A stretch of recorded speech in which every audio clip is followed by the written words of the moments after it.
Joshua chapter 9, English Standard Version.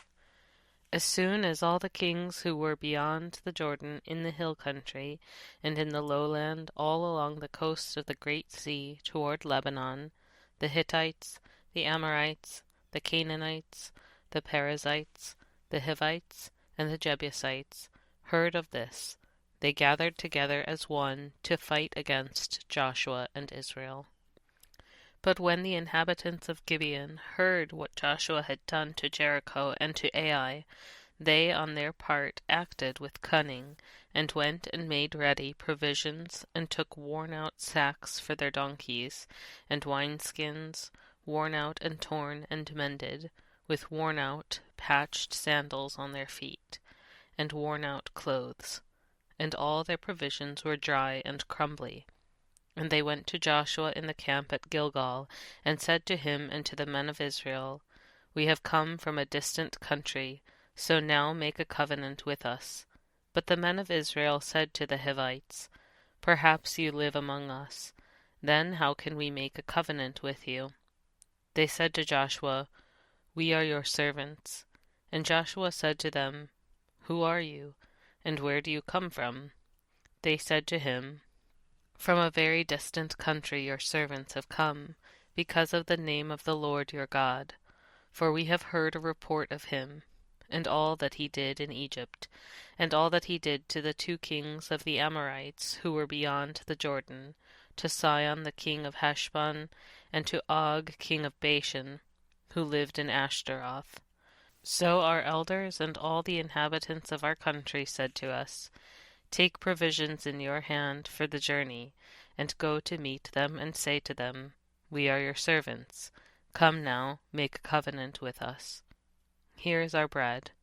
It was still warm when we took it from our houses as our food for the journey on the day we set out to come to you. But now, behold, it is dry and crumbly.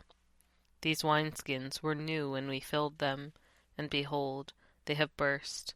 And these garments and sandals of ours are worn out from the very long journey. So the men took some of their provisions, but did not ask counsel from the Lord.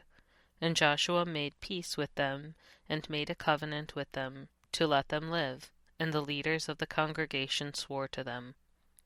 At the end of 3 days after they had made a covenant with them, they heard that they were their neighbors, and that they lived among them. And the people of Israel set out and reached their cities on the 3rd day. Now their cities were Gibeon, Chephirah, Beeroth, and Kiriath-jearim. But the people of Israel did not attack them, because the leaders of the congregation had sworn to them by the Lord, the God of Israel. Then all the congregation murmured against the leaders. But all the leaders said to all the congregation, We have sworn to them by the Lord, the God of Israel, and now we may not touch them. This we will do to them. Let them live, lest wrath be upon us, because of the oath that we swore to them. And the leaders said to them, Let them live. So they became cutters of wood and drawers of water for all the congregation, just as the leaders had said of them. Joshua summoned them, and he said to them, Why did you deceive us, saying, We are very far from you, when you dwell among us? Now therefore you are cursed, and some of you shall never be anything but servants, cutters of wood and drawers of water for the house of my God.